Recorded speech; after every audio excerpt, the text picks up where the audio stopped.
there's a few examples there. There's 3 of them sitting there that I made. They look basically like this.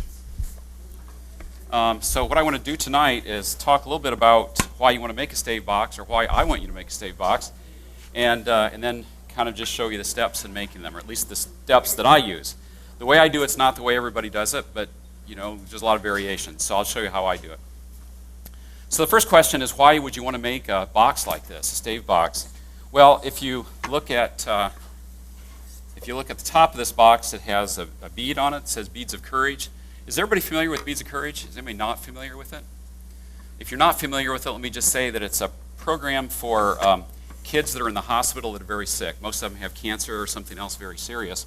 And for every procedure, they get a bead, and they need something to keep the beads in, so they need these boxes. And they asked for boxes about this size.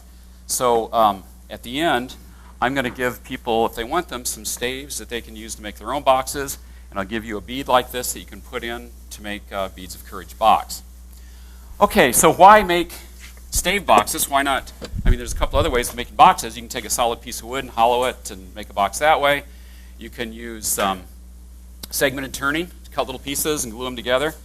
But if you count how many pieces you need for this, it's 12 pieces. If you count how many you need for segmented turning, how many do you need, Dick, for something this big? As many as you want. That'd be 12. So let me talk a little bit about how to cut the staves first. So here's a couple of staves before they're glued together. David Honig and I have been working on these. We've got several made up. I'll show you those in a little bit. But basically what you do is you cut them to the width that you want. And if you're making a taller one like the walnut one over there, you can cut them to length also. If you're making a shorter one, you don't want to cut them to length first. What you do is you cut them to a little bit over double the length, or maybe a little over triple length. Because what you have to do is router out this groove in it. So you can see the groove. What kind of router do you use? And that's what I'm going to talk about. They're called bird's mouth router bits. And I've got a set of them here. This is missing one. The reason it's missing one is because the other one is on David's router table. And we don't want to move it because it's all set perfectly to make these things. So let me pass this around. I'll pull one out here just to show you what it looks like. So this isn't the correct angle for this particular one here, but you can see how it works. It goes in here and you cut the groove out. There's a set of 3 because with 3 of them you can make 4 different kinds of boxes. If you look at the walnut one, there's 8 sides on that one. The rest of these that I made have 12 sides. So you can either do 6, with a set of 3, you can either do 6, 8, 12, or 16-sided boxes. We've been doing 12. Let me pass this around. These are sharp, so be careful. But you can see what they look like. You can get those from a few places. Lee Valley probably makes the best ones. Also, if you go online to Lee Valley, you can download a PDF file that gives directions on how to use them. And these are good directions. It gives you numbers that you need as far as, for example, for these boxes we're making, they're about 8-inch diameter. And if you look at the chart, you need to make the staves about a little over 2 inches wide. So it's about 1/4, approximately. Okay, so you route these, and then you glue them together. The gluing's a little tricky, so let me talk a little bit about that. If you look at these, let me just I'll pass these around. Over to your left a little bit. There you go. You can't move the camera. Well, not the mechanical way. So you can, oh, you mean those. So those, I have another set here. Okay, so the router cuts them perfectly to make 12 sides. Okay, so how do you glue them together? Well, basically the easiest thing to do is start with a disc about the right size. Now if you look at the bottom of these, you'll see we have a little groove here. So make it, this circle's a little bit big actually, but make the circle so that you can put it like this. See how that works? So it fits like this. So that it kind of rests on the circle. Now my circle's not big enough, so I would raise it a little bit, and then this would sit here. So what I do is, or what David and I do, is we glue them in pairs first. We have 12 of these ready to go. We glued 6 pairs. We don't let it dry, but as soon as we get those glued, we take pairs and glue those together. So now we have, what, 3 sets of 4? And then we take those 3 sets of 4 and glue those together. By doing that, it just holds better. It's a lot easier to do. So then you put it here, you've got them glued together, and then you get a big hose clamp, and you put around it, tighten it up. We use 2 of them for boxes this size, and you let it sit overnight. Okay? These hose clamps, you can get a pair like this and put them together. And I'm going to pass this around. There's a number on it. You can read the number on here. David, where did you get yours? Was that Home Depot? I got my first set on Amazon, the second set at Lowe's. Okay, Lowe's has a great selection. So Lowe's has them. You can get them there. So that's what this one is. This one I got from a surplus place. What's it called? American Scientific and Surplus. And this is nice because the screw just kind of lifts, and you can push it to approximately the right diameter, push the screw down, and tighten it. So it's easy to move it back and forth. Either one works fine, though. Okay, so once you get them glued together, it looks like this one. It's that company was called American Scientific and Surplus. You can find it online. Just Google it. Okay, so you glue them together and it looks like this. So notice there's a groove in the bottom here, and then the top is just flat. Okay, so the next thing I do is I turn them around. Now to do that, I made these pieces here. I threaded them. It's easier if you thread it because then it only takes 1 or 2 hands to put it together. If it's not threaded, it's a little trickier. The first one I did, I just used these. See, these are just cones basically. And this one I just use a chuck. And this one has a hole in it, so I just use basically a live center. Put them together and held it that way. But it's a lot easier. I'll pass these around too. It's a lot easier if you thread them. So if you have something to thread them with, it makes it much simpler. Okay, so I just put it on like this. And notice I made this one, the tailstock one, so that it's just about flush with the edge here. But it's inset a little bit, so I can actually cut a little bit off here, which I want to do, because if you look at it close, this isn't quite flat. So when I'm working on it, I'll make that flat. So what I want to do is look at it and see if it looks like it's round. Probably if I had my glasses on, I could see better. So it actually is pretty good. And it usually just self-centers, so I'm not going to worry about it.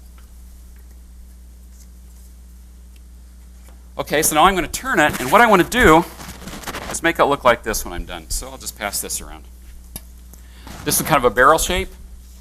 So I want it a little high in the center, and I'm going to cut more off on the edges. I use just a roughing gouge because the grain's running this way, so a roughing gouge is certainly appropriate to use. And it doesn't take long to turn it because there's really not that much to turn away. It's almost round to start with.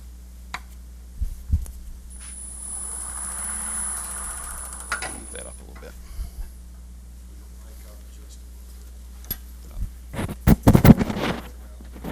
Is that okay? Okay, so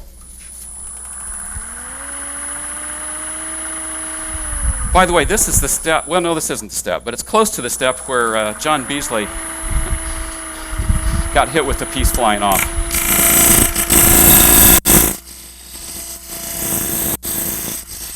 Okay, I'm just going back and forth, getting it around.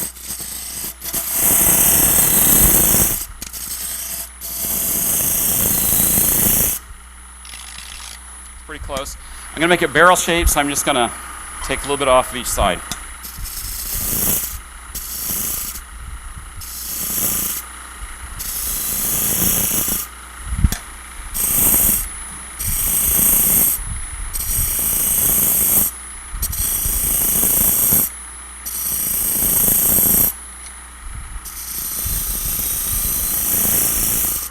And you can kind of see what you have left here as far as the amount of material. So you want to make sure that you keep enough material here that you have some strength in it. So this is pretty good. I'm getting close here, but it's not bad. That's pretty good.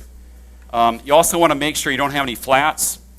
A lot of times you'll be doing this and it'll be smooth on most of them. Maybe there'll be a couple here, there'll be a flat on it. But right now it looks pretty good. If I were doing this in real life instead of a demo, I'd probably work it a little bit more to get it just a little bit better, and I'd sand it, and I would actually put finish on it on this side. But I'm not going to tonight. Okay, so that's the idea. Now before I take it off, I want to do one more thing, and I'm going to use a bowl gouge to do it. I want to get this bottom so it's nice and flat. Okay, so all I'm going to do is just come in, and I'm just going to just do that a little bit. I'm just rubbing it back and forth.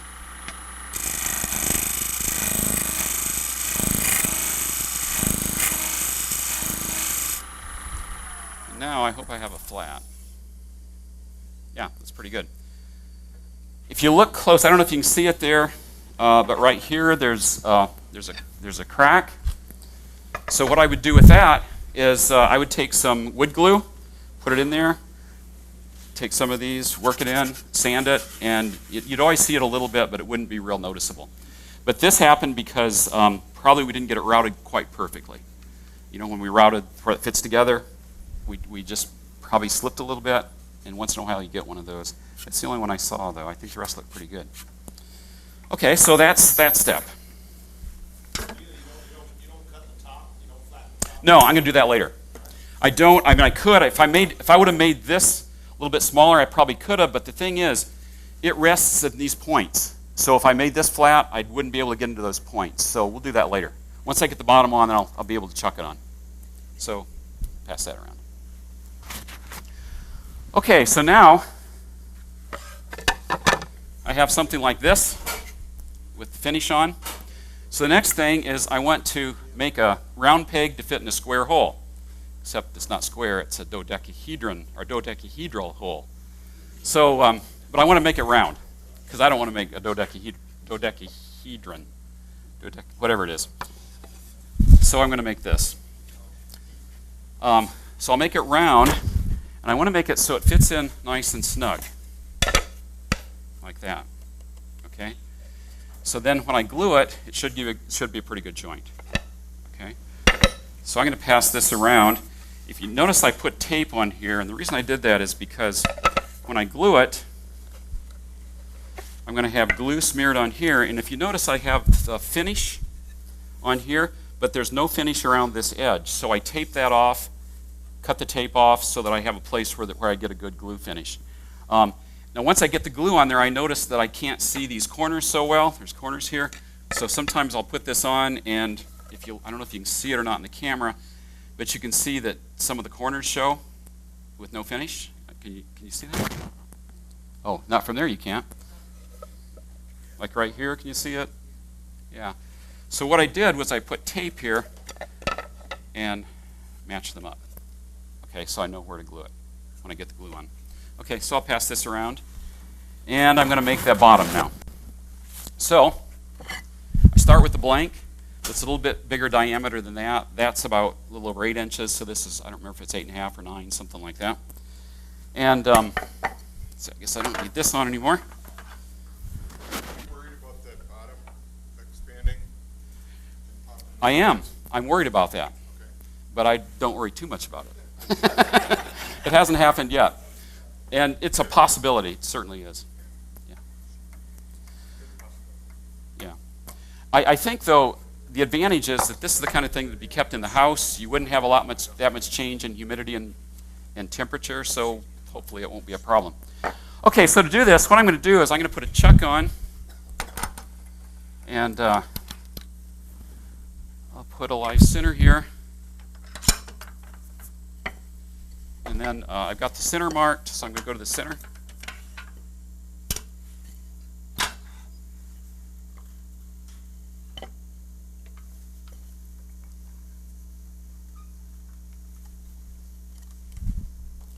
Let's see, maybe I'll put this back a bit. Give myself a little room to work. So what I want to do is put tenon, because the one you expand into. What is it called if you're expanding into it? Is that a mortise, or is that a tenon that you expand into? A recess. Okay, I'm going to put a recess.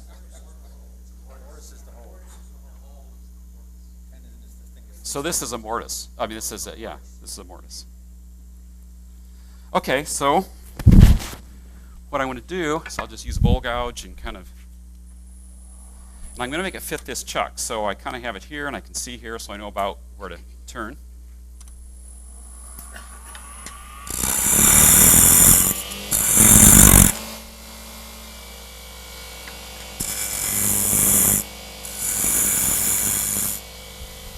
A little bit more.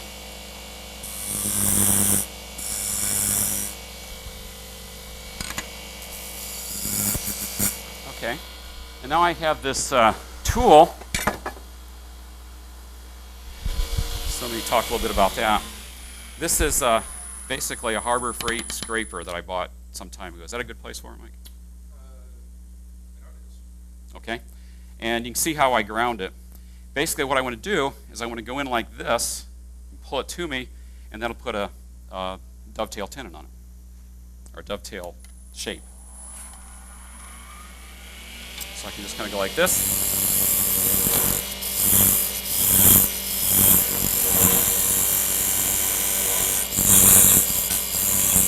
Now I've got a dovetail there. So that should be a good fit now. Let me see if it's big enough. Maybe I better make it a little bigger. It looks like it's a little small.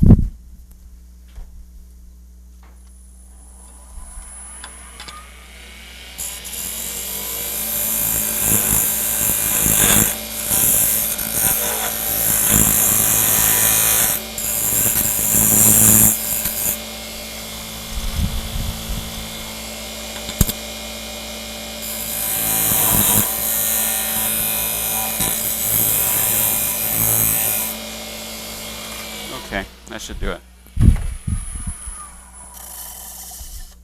That's a little deeper than I usually go, but that should work. Turn it around.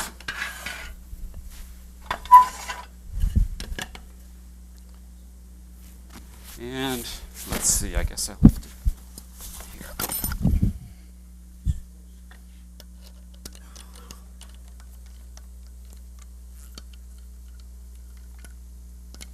Okay.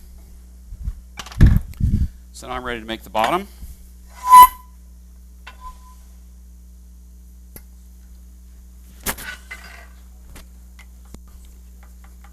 Take this off so I don't cut myself on it.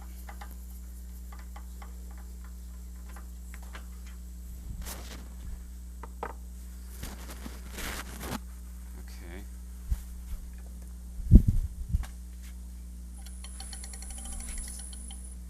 Where's it hitting? Oh, it's hitting here.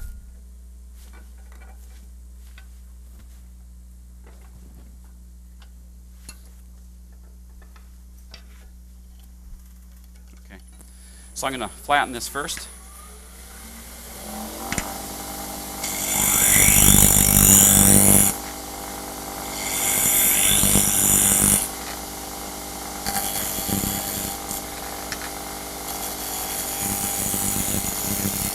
I first did a pull cut, and I'm just doing a push cut here. Straighten up a little bit.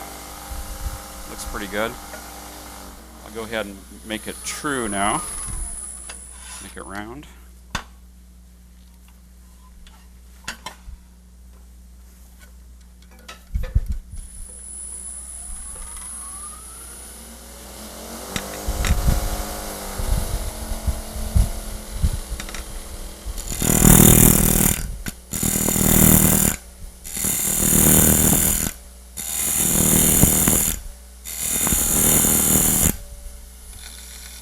Okay, so that's pretty much round. Now what I want to do is, well, I guess I'll just use this one. I want to make it so it's about the right diameter. So I'll just hold this up here, and it looks a little bit bigger than I really want it. So I'll just make it a little smaller, but you know, you can just eyeball it, get the diameter you want.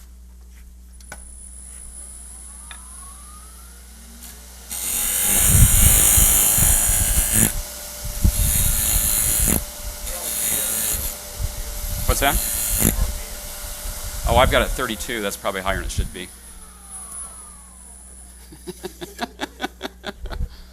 But okay. So normally I get that a little bit flatter to get started, but that's okay. Also, sometimes, well, I'll talk about that in a minute. All right, now what I want to do is make a little recess in here. And I forgot to bring my ruler, so I'm going to have to be creative here. Where's the one I'm fitting? Where's the one I finished? Let me have that back. Could you just pass that up?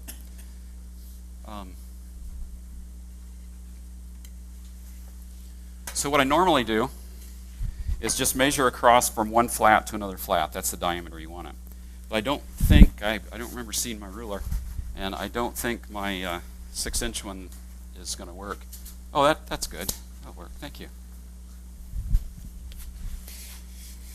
Okay. So this is 7 5/8. I can't use metric now. It's easier using metric.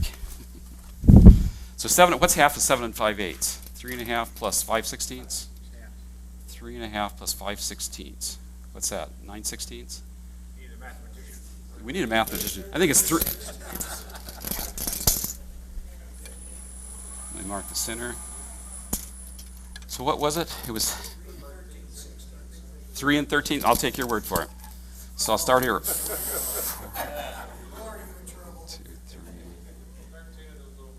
And 13. It's 13 of them?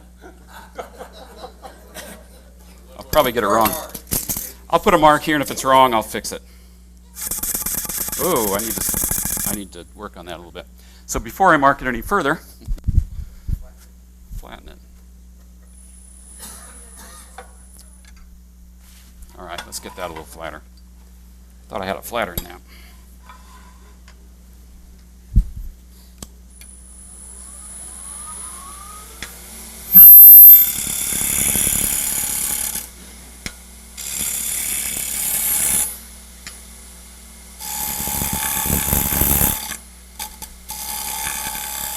I worry about it a little ways up here. I'm not going to worry about it up toward the center. Boy, that needs more off.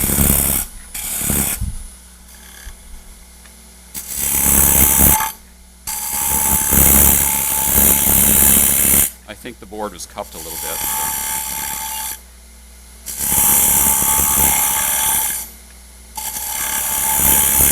Okay, so normally I go ahead and make that flat, but I'm not going to do that right now.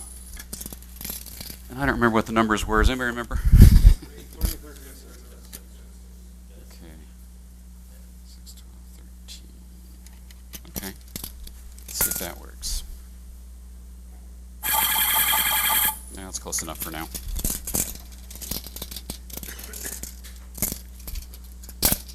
All right. So now what I have to do is make sure it fits in there. So I want to kind of have well in mind what the recess here is, so I don't go too deep. Although if I do, it's not the end of the world, because I can always just take a little more off here if I need to. So what I'm going to do is I'm going to go up here and stop a little bit short of the line. So I'm just going in and taking a little bit out. So I'm a little bit short of that line. I'll just put a little bevel on it, and I'll see if it fits, see how close it is. Okay, yeah, I've got a little ways to go, so maybe that line's pretty close.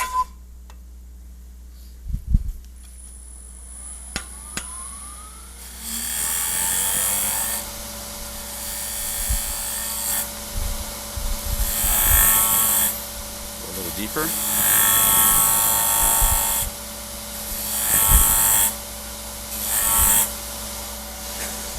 Put a little bevel on it.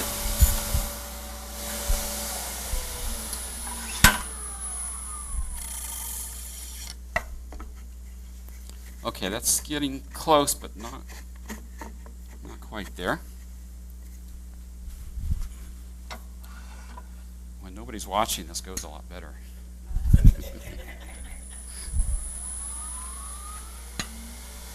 let's see here.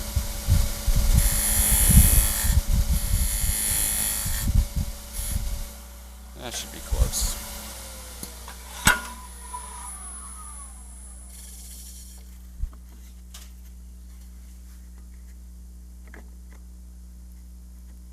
want to take just a little more off. I'm going to use a little square in. Basically, it's a scraper. And I can just take a little bit off without too much trouble with that. Also do a little angle here.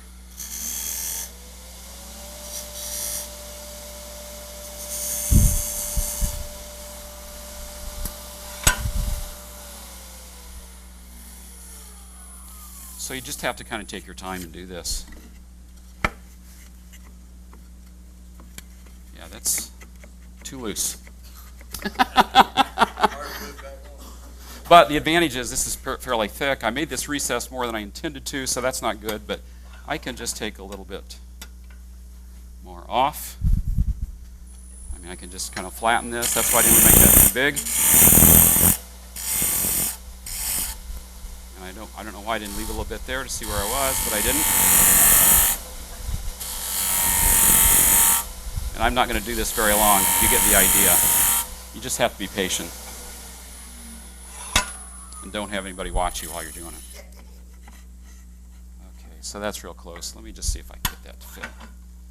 So far, I haven't really had trouble doing these before, but I haven't had people watch me before either.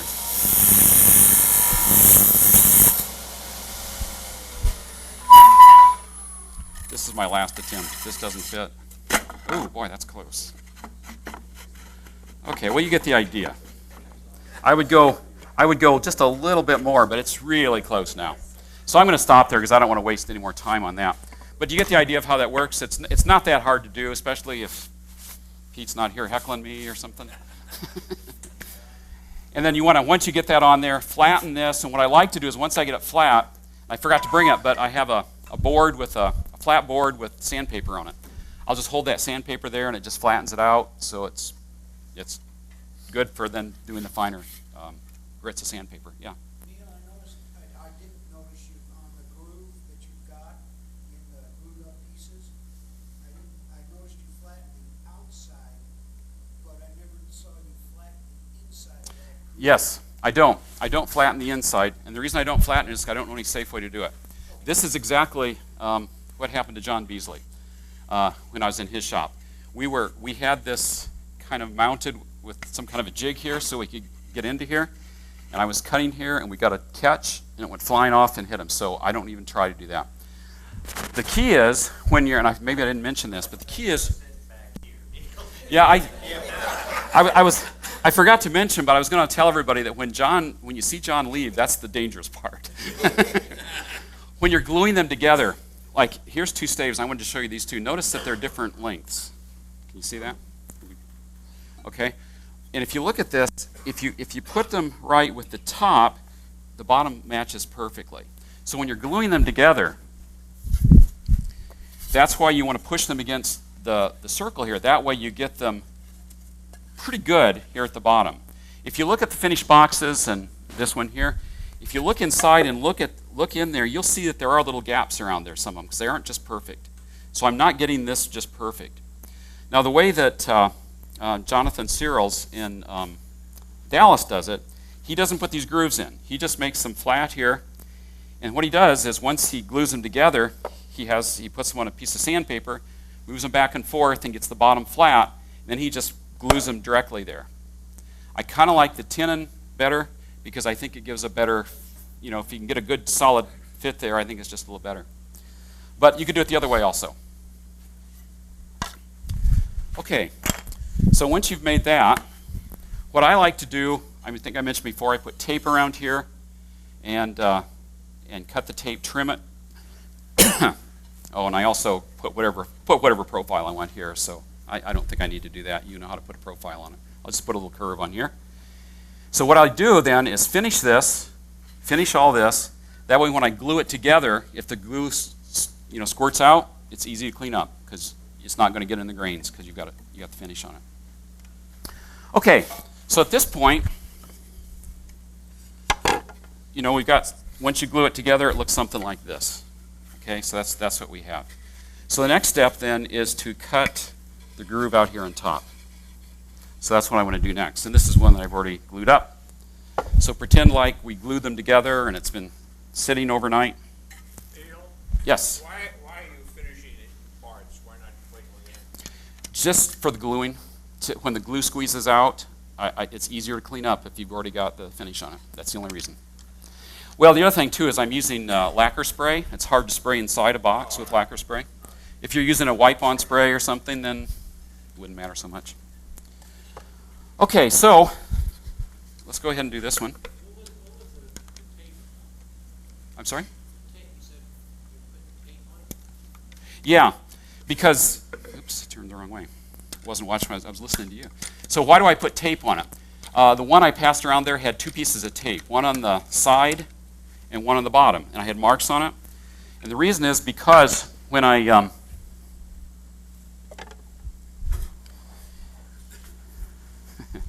picking up the wrong piece here. When I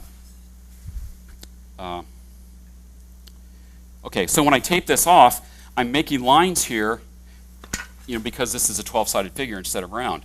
So there's points, and those points, if I have it turned wrong, will show. So since I already have the finish on, I want to make sure that only the finished part shows. And so if I put tape there, then I know where it goes. That's the only reason. I've done some without, and it usually works okay, but you can get them off if you're not careful. Okay, so this is when John leaves the room here.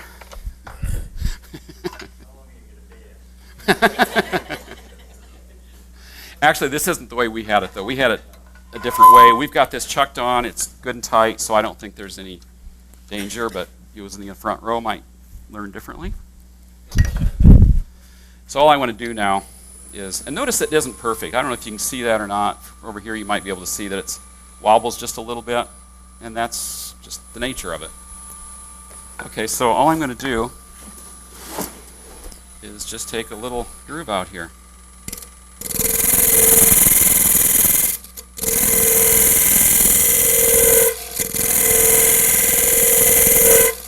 And the purpose of this groove is just so that the lid will fit down in there, so the lid stays on. So it doesn't have to be very deep.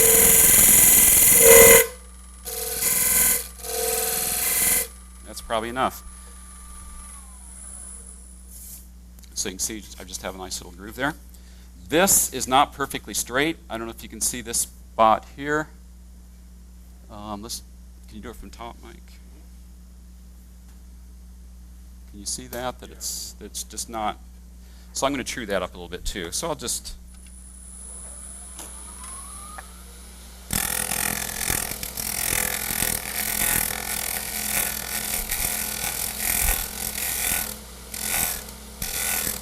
And I'm going to move it, kind of angle it in just a little bit, because that way I might be able to get a little better fitting lid.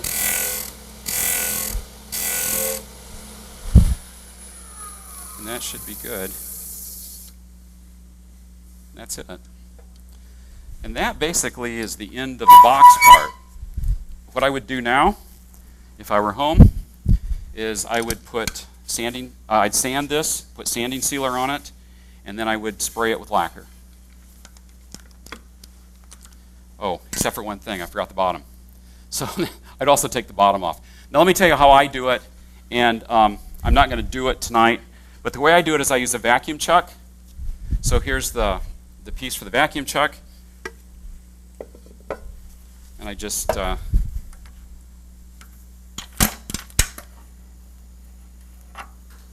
you don't have a vacuum chuck, you could do almost the same thing. I'll describe that in a minute, but if you have a vacuum chuck, if you just kind of make a little bit longer piece than what you might normally use, put it on here. There's a point here from when we had it on it before. Bring the tailstock up, get it centered, turn your vacuum on, and you're set to go. Just trim it down. If you don't have a vacuum chuck, what you can do is just take a piece of wood or something, chuck it in here, and basically make something kind of looks like this, just a piece of wood sticking out here. Stick this on, put your tailstock up, trim it off except the very center, and then you're on your own on the center. You can either saw it off or sand it or do something by hand to get it off. So you can see why I'd rather use a vacuum chuck. You don't have to do that hand sanding or anything. But you can do it either way. Either way works. Okay, so that finishes the side of the box and the bottom.